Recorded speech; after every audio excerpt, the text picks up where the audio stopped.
ነውርህን ለማሳየት ታሳያለህ። ወንጀል እየሰራ ጥፋት እየሰራ ከፖሊስ ትደበቃለህ እኮ ጭራሽ ስለሚያሳፍርህ። ኃጢአት ስትሰራ ከቤተሰብህ ትደበቃለህ እኮ ልጅ እንኳን ሆነ። ተራ ነገር ዳቦ ብሰርቅ ሕፃን ሆነ፣ ስኳር ብሰርቅ ተራ ሆነ፣ ከረሜላ ሰርቀ እንትን ብትል እናትህን ስታያት እንዳገርፍ ትደበቃለህ። አምላክህን በምን ያህል ብንቀው ነው ስዕላት ደርድረ ጣዖት ፊቱ መስዋዕት የምታቀርበው? አምላክህን በምን ያህል መጠን ብንቀው ነው? እምነትህን በምን ያህል ብትጸየፈው ነው? የተሰቀለበትን ክርስቶስን ደሙን እያሳየ ክርስቶስ ተራ ነው፣ ፍጡር ነው፣ ባሪያ ነው ለሚል ምዘምረው መስቀልህን እያሳየ የክርስቶስ ደም የከፈለልህን እያሳየ በምን ያህል መጠን አምላክህን ብትጸየፈው ነው? መስቀሉን እያሳየ ትልቅዬ መስቀል እዚህ ላይ ክርስቶስ ተሰቅሏል እያልክ ነገር ግን ለአንተ መዝሙር አይገባም። አንተን ላቋሸሸው፣ አንተን ለናቀው፣ አንተን ለሰደበው፣ አንተ ባሪያን፣ አንተ ፍጡር ነህ፣ አንተ አልተሰቀልክም ብሎ ላለው መዝሙር አቀርባለሁ ስትል በምን ያህል መጠን ፈጣሪህን ብትጸየፍ ነው? ግን በምን ያህል መጠን ፈጣሪህን ብትዳፈር ነው? ግን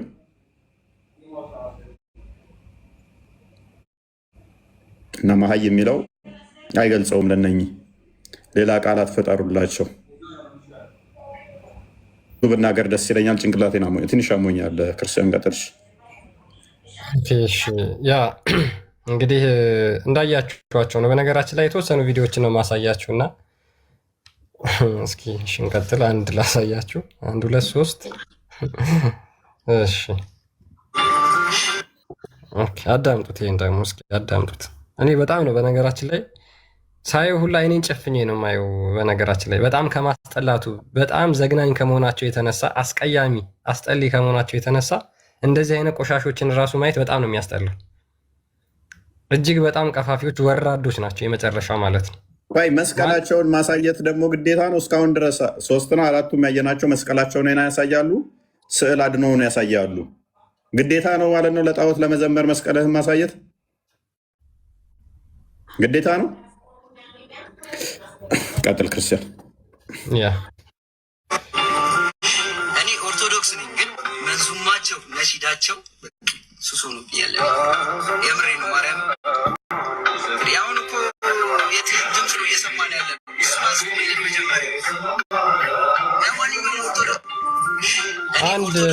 አንድ መዝሙር እንኳን ሰምቶ የማያውቅ ስልኩ ላይ ሞባይል ቀፎ ላይ 10 የኦርቶዶክስ መዝሙር የሌለ ነገር ግን በዛ በተቃራኒው የማያምንበትን ሃይማኖት የማይከተለውን የማያመልከውን አምላክ የሚያወዳድሱ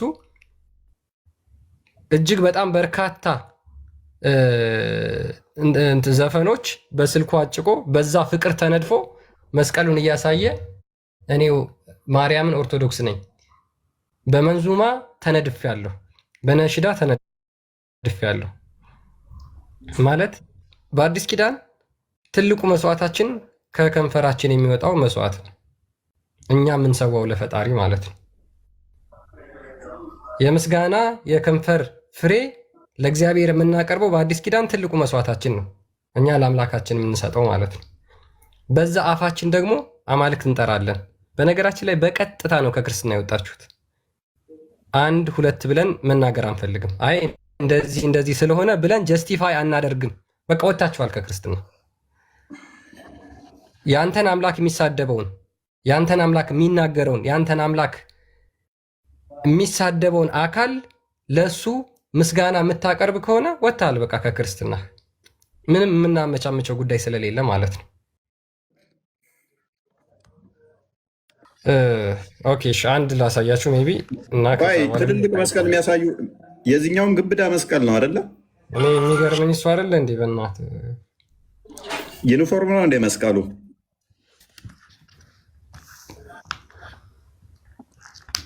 መስቀሉ ግብዳ መሆኑ ግዴታ ነው። ትልቅ የመስቀል ወይንም ስዕላት ነው። ስዕላት ቅዱሳን ስዕላቶችን ማድረግ ግዴታ ነበረ። እንዳልኳችሁ ነው። የውስጣቸው ባዶነት ሲሰማቸው የሚታደጉት በምንድን ነው? በትልልቅ የመስቀልና በስዕላት ምናምን ነው። ይሄ የኛ ድክመት ነው። ይህ የኛው ቤት ጉድ ነው። ለዚህ ነው መከራችን የበዛው። ለዚህ ነው አባቶቻችን የሚታረዱት። ለዚህ ነው ወገኖቻችን የሚታረዱት። ለዚህ ነው በየጊዜው ላይ መከራችን እየበዛ ያለው። ምክንያቱም ሆዳሙም እኛው ጋ ነው። አንድ መሆን አልቻልንም። እነሱ በተደራጀ በተቀናጀ ሁኔታ አንድ ሆነው ነው የሚያጠቁን። እኛ ውስጥ ያሉት ደግሞ እንደዚህ ያሉ ትንሽ ጥቅማጥቅም ነው። ሰሞኑን እንዳለ አሁን ጌመሮችን ተጠቅመውባቸዋል። ጊፍት ለማግኘት፣ ተወዳጅ ለመሆን፣ ላይክ ለማግኘት፣ ሌላ ነገር አይደለም። ከፍለው የሚያሰሯቸው አሉ፣ እናውቃለን። ለፕሮፓጋንዳ አፕሪሺየት አድርገው የሚያሰሯቸው አሉ። እነኛን አይተው ደግሞ ለላይክ እና ለኮመንት የሚሰሩ አሉ። እንደዚህ አይነት ሰዎችን ክርስቲያኖች በምን አይነት ሁኔታ ነው ትሪት የምታደርጓቸው?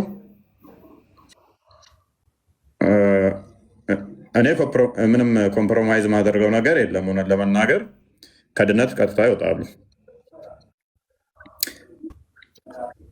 ካህን መጥቶ አይወጣም ቢለኝ ይወጣል፣ እሞግተዋለሁ።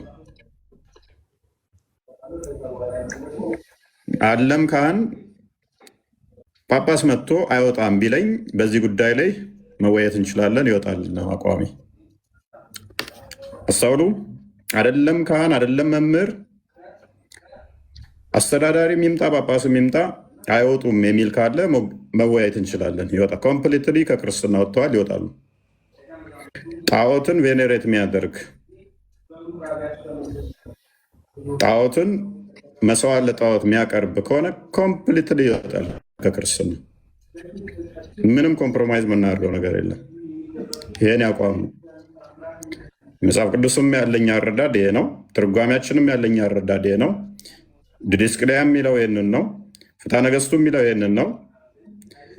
እርል ቸርች ፋዘርስንም አንስተን ማውራት እንችላለን በዚህ ጉዳይ ላይ። አይወጣም የሚል ካለ ለመወያየት ዝግጁ ነኝ ከማንኛውም ጋር። መምህር የሆነ ካህን የሆነ ማንኛውም ይሁን ከማንም ጋር ወያያለሁ በዚህ ጉዳይ ላይ። አይወጣም የሚል ካለ ኮምፕሊትሊ ይወጣሉ፣ ከክርስትና ወጥተዋል። ቀጥል። ምንም ጥያቄ የለውም። አንድ ሁለት የመጽሐፍ ቅዱስ ክፍሎችን እናሳያቸዋለን። አይ ቲንክ በጣም ብዙ ናቸው።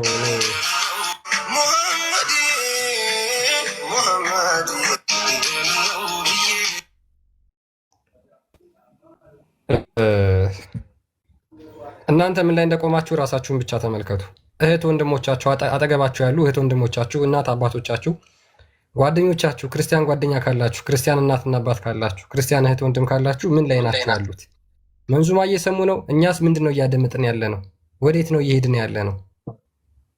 ከዛ በኋላ እሁድ ጠዋት 3 ሰዓት ላይ ልክ ቅዳሴ ሲያልቅ ይቺ ሴት ነጠላ አድርጋ ትሄዳለች። ሳምንቱ ሙሉ ግን የምትሰማው ምንድን ነው? ለጣዖት የተሰዋ የከንፈር ፍሬ ነው የምትሰማው። ሳምንቱ ሙሉ ሰምታ ከዛ በኋላ እሁድ ደግሞ ጌታን ለመለመን ትሄዳለች።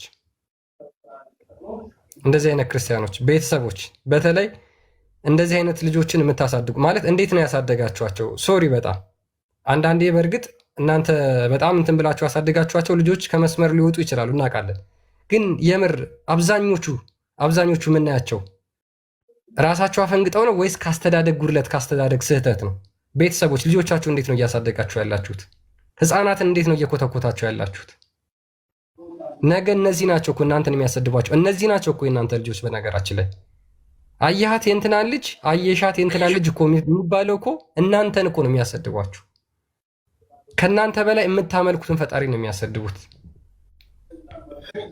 ካህናት፣ አባቶች እነዚህ የእናንተ ልጆች ናቸው ተብለው እኮ ይወራል። አላስተማራችኋቸውም ወይ? ወንጌል አልሰበካችሁም ወይ? ስለ ክርስቶስ አልደረሳችሁም ወይ መልእክቱ ተብሎ እኮ እናንተ ናችሁ የምትወቀሱት። አባቶች እንዴት እናንተ ተሳስታችኋል ብላችሁ ለመናገር እንኳን ለምንድን ነው ቃላት ያጠራችሁ? ቴምርና ሳምቡሳ ለቀማ የጭንቅ ሰዓት ካላህ አስታራቂ አለልሽ አንድ ሰው ነፍስ አትጨነቂ። ኦኬ። መንዙማ ታስደምጠን እንዴ? ደግሞ ምን ስጦታ ሲሰጡ እኮ እነኝን እኮ ቄደር ሳያስጠምቋቸው የሚሉ ናቸው ወይ? መጣሽልኝ ከዴ ምናምን ብለው ሁሌ መንፈስ የሚያጠቃቸው ሰዎች ማላ ያበዛሉ፣ ስዕላት ደርድረው መቀባጠር ያበዛሉ፣ ብዙ ክር አንገታቸው ላይ 4-5 ክር ያስራሉ፣ ወይን ይነቀሳሉ። መንፈስ የሚጫወትባቸው ናቸው አብዛኞቹ። ይህን ኮመንት ላይ ደጋግመ አይ ቲንክ እያየሁት ነው። ተመሳሳይ ምናምን ነገር ምናምን ሳናይ አይደለም እነኝህ የማይታወቁም ሆነው አይደለም እነዚህ ላይሆን ይችላሉ የሚለው ሳናያቸው ሳናጣራ ቀርተን አይደለም እንደዚህ የምንሰራው።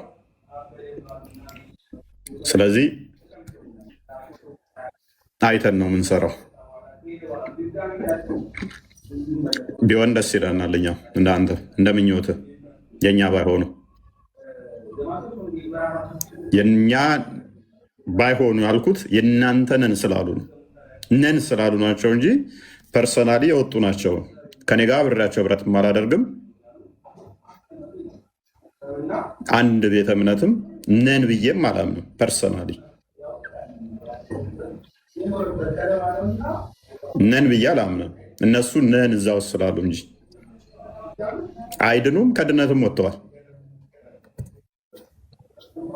አይደለም ስዕል አድኖ ዘዞርክ፣ አይደለም ተነቀስክ፣ ቤተክርስቲያን ቢያሰሩም እስካልተመለሱ ድረስ በንስሐ ከድነቱ ግን ወጥተዋል። ቤተክርስቲያን ቢያሰሩ ከድነቱ ወጥተዋል፣ ተቆርጠዋል። በገንዘብ ፈጣሪ የምደልለው አይደለም፣ በቁጥር የምናመቻቸው አይደለም። እንዳይወጡ ብለን የምንሸመንግለው ሰው የለም። በቀን በጣም ብዙ ሙስሊሞች ይመጣሉ ወደ ድነት። እከሌ እንዳይወጣ ብለን እኛ እንደሌሎቹ የምናመቻቸው አይኖርም።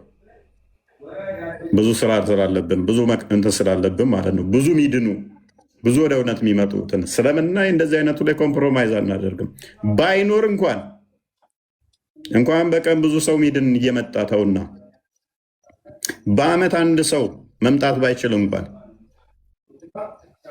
ኮምፕሮማይዝ አናደርግም። እኛ ትቆረጣለህ እንዳወጣ ቁጥር እንዲበዛ በሚል አንደራደርም። በድነት ላይ ስህተት ውስጥ ገብተህ ስህተት አስተምሮት ውስጥ ሆነ ለጣዖት እያመለክ ጣዖትን እያስቀጠልክ ቤተክርስቲያን ብታሰራም ተድነት ትቆረጣለህ። ዳሲት ቀጥል። እንግዲህ ምንድነው ሳምቡሳና ቴምር ለመብላት ኬክ ለመብላት ውሃ ለመጠጣት የግድ የማታምንበትን አካል ጠርተህ አምላክን ማሰደብ አይጠበቅብን። ሳምቡሳ እናቶቻችን መንገድ ላይ የሚጠብሱት በጣም ቆንጆ ሳምቡሳ አለ በነገራችን ላይ፣ እሱን ገዝተህ ብላ። የግድ የጣዖት ስም እየጠራህ እዚህ ጋር ለሳምቡሳና ለቴምር ብለህ እግዚአብሔርን እያሰደባችሁ የምትወጡ ክርስቲያን እህትና ወንድሞች ፈጣሪን አትፈሩ? ለሳምቡሳ ብላችሁ ለቴምር ብላችሁ ሳምቡሳና ቴምር ሾርባ ለመብላት እንዴት ሰው የማያምንበትን አካል ለእሱ የምስጋና ፍሬ ያቀርባል? ሆዳቸው አምላካቸው ያለው ታዲያ በምን ይፈጸም? ወይ ወገን እንዲህ ቀላል አይደለም። ሆዳቸው አምላካቸው ሲል እንዲህ ቀላል እንዳይመስላችሁ። እንደዚህ ነው ሆዳቸው አምላካቸው የሆነባቸው ሰዎች በግብዞች በአጋንንት የተሰጠን ስብከት እየሰሙ ከሃይማኖት ተሰናክለው ይወጣሉ ሲል ቅዱስ ጳውሎስ እንዲህ ቀላል አይደለም። እንዲህ በቀላል የሚታይ አይደለም። ማቴዎስ ወንጌል ላይ ምዕራፍ 7 ላይ ያለው ጌታ ሆይ ጌታ ሆይ ይሉኛል አላቃችሁም ያላቸው እንዲህ በቀላሉ አይደለም። እነኛ ሰዎች በሕይወት እያሉ እኮ ጌታ ሆይ ጌታ ሆይ ሲሉት ነበር። አላቃችሁም አይደለም ስዕል መያዝ፣ አይደለም መስቀል ማሰር፣ አይደለም መነቀስ፣ አይደለም እጅህ ላይ እና እግርህ ላይ ምላስ ላይ ጌታ ኢየሱስ ብለህ ብትነቀስ ምላስ ላይ ለምን አትነቀሰው? 7:24 ጌታዊ ጌታዊ እያልክ ግብርህ ግን ለጣዖት ምሰዋ ከሆነ ከነኛ ውስጥ ትመደባለህ። ጌታዊ ጌታዊ በአፋቸው ብቻ ከሚሉት አላቅህም ከሚልህ ትሆናለህ። አላቃችሁም ከሚላችሁ ከመሆን ይሰውራችሁ። እኛ ምናመቻቸው የለም። ታዋቂ ወንክ አዋቂ ወንክ ሎክ ትልቅ ወንክ ትንሽ ወንክ ሴት ወንሽ ወንድ ወንክ ባለስልጣን ወንክ ተራ ግለሰብ ወንክ የመንግስት ሰራተኛ ወንክ የግል ሰራተኛ ወንክ የሃይማኖት መምህር ወንክ ኖርማል አካዳሚክ ተማሪም ሁን አስተማሪም ሁን ምንም ምናመቻቸው ኮምፕሮማይዝ የምናደርገው ምንም ነገር አይኖርም። የሚያስወጣ ከሆነ ወጥታችኋል ነው ምንላሹኛ። አይደለም እኮ ይሄንን ሳታቁ ይሄንን እንዲ አንላችሁም።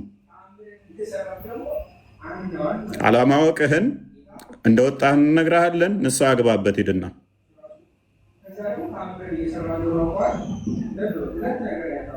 ስህተት ናችሁ በዚህ ጉዳይ ላይ የምትናገሩት ሚል ካለ ኤኒታይም በዚህ መወየት እችላለሁ ከማንኛውም ጋር መምህርም ሆነ ግለሰቡም ሆነ ተራም ሆነ ከማንኛውም ጋር ትክክል አይደለም አቋም በዚህ ጉዳይ ላይ ሚል በማንኛውም ሰዓት ለመወያየት ዝግጁ ነኝ። ቀጥል ክርስቲያን። ያ እንግዲህ መጽሐፍ ቅዱስ በግልጽ ይናገራል። የምታመልኩትን ዛሬ ምረጡ፣ እኔና ቤቴ ግን እግዚአብሔርን እናመልካለን ይላል እና እኛ እግዚአብሔር እናመልካለን ብለን የምንናገር ባፋችን የምንናዘዝ ኮንፌስ የምናደርግ በልባችን ደግሞ እግዚአብሔርን የምንወድ ከሆነ እንደዚህ አይነት ነገር ልናደርግ አይገባንም። ጌታ እግዚአብሔር አምላክን በፍጹም ነፍስህ፣ በፍጹም ልብህ፣ በፍጹም ሀሳብህ ውደደው ብሎ ይናገራል። ከዛ ውስጥ አንዱ ምንድን ነው? ለእሱ ምስጋና በምታወጣበት አፍህ የሌሎችን አማልክቶች ስም እየጠራህ የምታወድስበት እንዲሆን ስለማያስፈልግ ነው። አለበለዛ እግዚአብሔር አምላክን ክደኸዋል። እሱ በፍጹም ነፍስ ውደደኝ ያለውን አይ አንተን በፍጹም ልቤ አልወድህም፣ ሌላ ጣዖት ልቤ ውስጥ አለ፣ እኔ ለእሱ ነው ምስጋና እና መስዋዕት የማቀርበው እያልከው ነው ማለት ነው። እንደዛ ካልከው እግዚአብሔር አምላክን አይ አልፈልግም፣ አልቀበልህም እያልከው ነው። አምላካችንን ልንወደው የሚገባው በፍጹም ነፍሳችን ነው። የእሱን ስም በጠራንበት ልባችን ላይ የእሱ ስም በተቀመጠበት ሌሎች አማልክቶችን ስም እየጠራን ልናወድስ እንዴት እንችላለን? እንዴት ይህንን ቃል እንኳን አላበባችሁም? የምታመልኩትን ዛሬ ምረጡ፣ እኔና ቤቴ ግን እግዚአብሔርን እናመልካለን ብሎ ይናገራል። ሐዋርያው ያዕቆብ በምዕራፍ 1 ቁጥር 7 እና ምዕራፍ 4 ቁጥር 8 ላይ ሁለት ሐሳብ ላለው በመንገዱም ሁሉ ለሚወላውል ለዚያ ሰው ከጌታ ዘንድ አንዳች እንዲያገኝ አይምሰለው ብሎ ይናገራል። ሁለት ሐሳብ ያላችሁ እናንተ ሁለት ሐሳብ ያላችሁ ልባችሁን አጥሩት።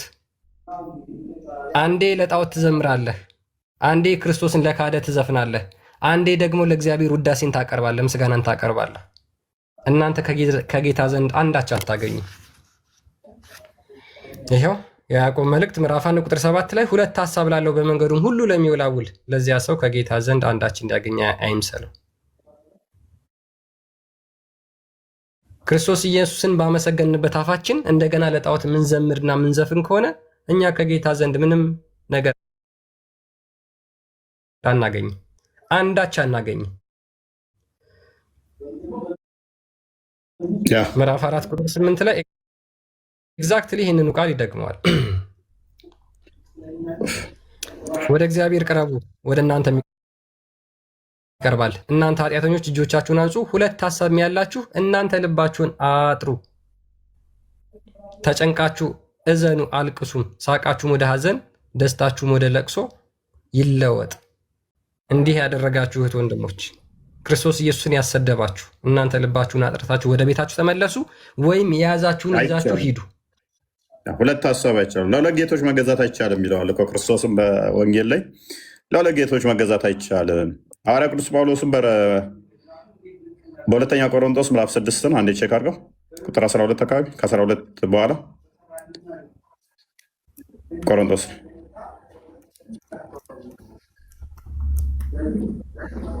ኦኬ። ከማያምን ጋር በማይመች አካሄድ አትጠመዱ ይላል። ከማን ጋር? ከማያምን ጋር በማይመች አካሄድ አትጠመዱ። ጽድቅ ከአመፅ ጋር ምን ተካፋይነት አለውና? ብርሃን ከጨለማ ጋር ምን ህብረት አለው? የማያምን ከማያምን ጋር ምንድን ነው ተካፋይነቱ? ብርሃንስ ከጨለማ ጋር እንዴት? አንዱ ባለበት አንዱ አይኖርም ነው። ጨለማ ባለበት ብርሃን አይኖርም። ብርሃን ባለበት ጨለማ አይኖርም።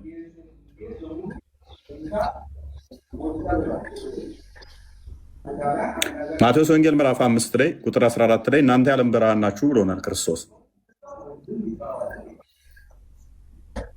ዮሐንስ ወንጌል ምዕራፍ 8 ቁጥር 12 ላይ እኔ የዓለም ብርሃን ነኝ ካለም በኋላ እሱ የዓለም ብርሃን ከሆነ በጸጋው እኛ ደግሞ የዓለም ብርሃን እንድንሆን ነገረን። እኛ የዓለም ብርሃን ከሆነ ሌላው ክርስቶስን ያልተከተለ ጨለማ ውስጥ ነው ያለው። እንዴት የጨለማ ተካፋይ እንሆናለን? የዓለም ብርሃን ተብለን ብርሃን ባለበት እንዴት ጨለማ ይኖራል? ቤታችሁ ውስጥ መብራት በርቶ ሳለ እንዴት ጨለማ ሊኖር ይችላል? አሌስ እናንተ ብርሃን ሻማው አምፑል ሆናችሁ ሳለ ጨለማ እናፍቃችሁ አምፑላችሁን ትደብቃላችሁ። ሻማችሁን እንዴት ታጠፋላችሁ? ብርሃናችሁን እንዴት ትሰውራላችሁ? ብርሃን ናችሁ ተብላችሁ ሳለ ብርሃናችሁን እንዴት ታጠፋላችሁ? ጨለማው እንዴት ይናፍቃችኋል? ብርሃንን አጥፍታችሁ እንዴት ጨለማ ውስጥ ትቀመጣላችሁ? ደግሞስ እንዴት ጨለማ ውስጥ ሆናችሁ ብርሃን ነን ትላላችሁ? እንዴት በጨለማስ እየተመላለሳችሁ የብርሃን ልጆች ነን ትላላችሁ? የብርሃን ልጆችማ ከሆናችሁ ብርሃን መሆን አለባችሁ። ብርሃናችሁ ሊበራና ለሌሎች ሊታይ ሲገባ ብርሃናችሁን አጥፍታችሁ እንዴት በጨለማ ውስጥ ተቀምጣችሁ ከነሱ ትመሳሰላላችሁ? ክርስቶስ ከቤልወር ጋር ምን መስማማት አለው? እንዴት ብርሃናችሁን ከጨለማ ጋር ለማስማማት ትሞክራላችሁ? ወይስ የሚያምን ከማያምን ጋር ምን ክፍል አለው? እንዴት ላሳምቡሳ ብላችሁ አምላካችሁን ትክዳላችሁ? ሰው ላሳምቡሳ ብሎ እንዴት ለሾርባ ብሎ እንዴት ወዳችሁ አምላካችሁ ይሆንባችኋል? ለእግዚአብሔር ቤተ መቅደስ ጣዖት ጋር ምን መጋጠም አለው? እንዴት የጸሎት አይምራችሁ ላይ ስንት ነው የመጣው? ስንት ነው የተማራችሁት? ሁላችሁም በአይምሯችሁ ውስጥ የተማራችሁትን እያሰባችሁት ነው። እስከዚህ ደርሻለሁ እያላችሁ ነው። ምን ያጋ አለው ካደ? እስካሁን ተወልደህ የኖርክበትን ሃይማኖት አታውቀውም። ከንቱ ልፋት አለ።